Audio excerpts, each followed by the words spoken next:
Docteur Herbosch, comment est-ce qu'on peut avoir des analyses normales et pourtant être en inflammation sans le savoir? La question que vous posez est une question importante parce qu'elle met en évidence le problème de l'inflammation silencieuse.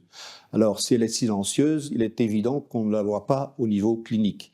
Est-ce qu'on la voit au niveau de biologie, voire de biologie classique?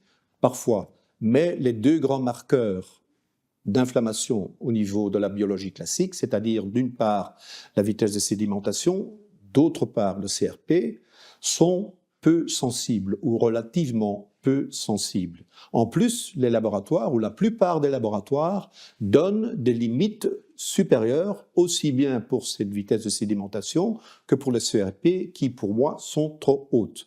Un CRP à 5, pour moi, c'est trop. La plupart des gens sans inflammation aucune, affiche le CRP à moins de 2. Alors cette inflammation silencieuse, dans la plupart des cas, c'est hyper fréquent, est liée au métabolisme. Comme l'inflammation est exportée par les protéines sucrées, les glycoprotéines, c'est grâce au test glycoprotéique qu'on peut la déceler très tôt. Quand on prend du poids en prenant de l'âge, le pancréas essaye de faire 16 heures supplémentaires. Le jour où le pancréas dit au revoir, merci, ce sera le diabète.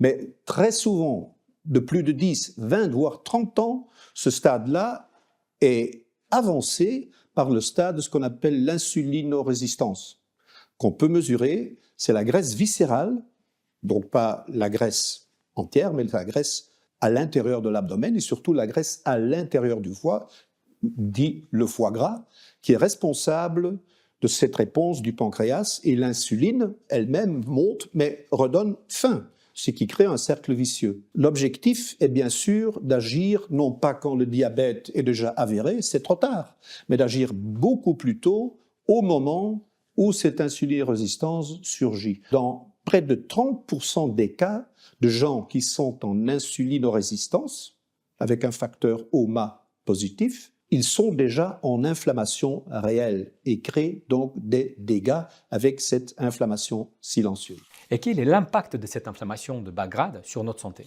Le CRP et la VS sont des marqueurs classiques qui parfois déjà annoncent cette inflammation silencieuse si au moins on lit entre les lignes en écartant les limites données proposées par le laboratoire. Et cette inflammation de bas grade, nous l'avons vu aussi, est très souvent liée à cette fameuse résistance à l'insuline qui finalement, pour moi, est beaucoup plus importante à déceler précocement que la chasse au cholestérol. Côté thyroïde, et là, on s'en est étonné, mais les multiples observations sont là pour le prouver, nous avons vu que les mêmes paramètres qui nous indiquent cette inflammation silencieuse, s'ils sont en augmentation d'un côté, s'ils passent de l'autre côté, sont un indice souvent également très précoce aussi d'une thyroïde qui ne fonctionne pas assez, qui est donc en ralenti. Alors là, en effet, le corps marche au ralenti.